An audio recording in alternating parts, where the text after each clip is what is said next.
ಇನ್ನು ಕಾಶ್ಮೀರದ ನೌಶೇರಾದಲ್ಲಿ ಸ್ಫೋಟಕವನ್ನ ನಿಷ್ಕ್ರಿಯಗೊಳಿಸಿದೆ ಸೇನೆ. ನೌಶೇರಾದ ಜನವಸತಿ ಪ್ರದೇಶದಲ್ಲಿ ಈ ಸ್ಫೋಟಕಗಳನ್ನು ಸೇನೆ ನಿಷ್ಕ್ರಿಯಗೊಳಿಸಿದೆ. ಭಾರತೀಯ ಸೇನೆಯ ಬಾಂಬ್ ನಿಷ್ಕ್ರಿಯ ದಳ ಈ ಕಾರ್ಯಾಚರಣೆಯನ್ನು ನಡೆಸಿರೋದು.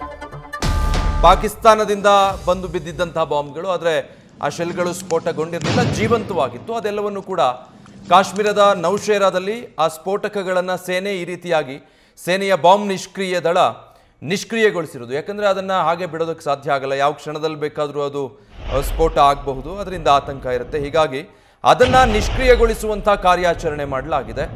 ನೌಶೇರಾ ಭಾಗದಲ್ಲಿ ಈ ರೀತಿ ಬಾಂಬ್ಗಳು ಯಾವುದೆಲ್ಲ ಶೆಲ್ಗಳು ಬಂದು ಬಿದ್ದಿತ್ತು, ಇನ್ನೂ ಅದು ಆಕ್ಟಿವ್ ಆಗಿತ್ತು, ಆ ಎಲ್ಲ ಶೆಲ್ಗಳನ್ನು ಖುದ್ದು ಭಾರತದ ಆರ್ಮಿಯ ಬಾಂಬ್ ನಿಷ್ಕ್ರಿಯ ದಳ ಈ ರೀತಿಯಾಗಿ ಅದನ್ನು ಡಿಫ್ಯೂಸ್ ಮಾಡುವಂಥ ಕೆಲಸಕ್ಕೆ ಮುಂದಾಗಿದೆ. ಸೊ ಎಲ್ಲ ರೀತಿಯಲ್ಲೂ ಕಾರ್ಯಾಚರಣೆ, ಒಂದು ಕಡೆ ಆಪರೇಷನ್ ಕೆಲಾರ್ ನಡೀತಾ ಇದೆ, ಮತ್ತೊಂದು ಕಡೆ ಬಾಂಬ್ ಡಿಫ್ಯೂಸಿಂಗ್ ಆಗ್ತಾ ಇದೆ. ಸಂಪೂರ್ಣವಾಗಿ ಕಂಟ್ರೋಲ್ ಟೇಕ್ ಓವರ್ ಮಾಡಿ ಉಗ್ರರ ರುಡ್ಡವನ್ನು ಚೆಂಡಾಡೋದಕ್ಕೆ ಇಂಡಿಯನ್ ಆರ್ಮಿಯಲ್ಲಿ ಮುಂದಾಗಿರುವಂಥದ್ದು.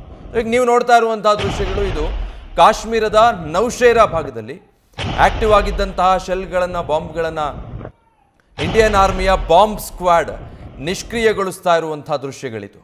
ಜನವಸತಿ ಪ್ರದೇಶಗಳಲ್ಲಿ ಈ ರೀತಿಯಾಗಿ ಎಲ್ಲಿ ಆಕ್ಟಿವ್ ಬಾಂಬ್ಗಳಿತ್ತು ಅದನ್ನು ಡಿಫ್ಯೂಸ್ ಮಾಡುವಂಥ ಕೆಲಸವನ್ನು ಕಳೆದ 2-3 ದಿನಗಳಿಂದ ಇಂಡಿಯನ್ ಆರ್ಮಿ ಮುಂದುವರಿಸ್ತಾ ಇದೆ. ಬಾಂಬ್ ಸ್ಕ್ವಾಡ್ ಈ ರೀತಿಯಾದಂತಹ ಸಕ್ರಿಯವಾಗಿರುವಂಥ ಬಾಂಬ್ಗಳನ್ನು ಹುಡುಕಿ ಅದೆಲ್ಲವನ್ನು ಕೂಡ ಡಿಫ್ಯೂಸ್ ಮಾಡೋ ಕೆಲಸಕ್ಕೆ ಮುಂದಾಗಿದೆ. ನ್ಯೂಸ್ ಫಸ್ಟ್ ನಿರ್ಭೀತಿಯಿಂದ ನಿಮ್ಮ ಪರವಾಗಿ.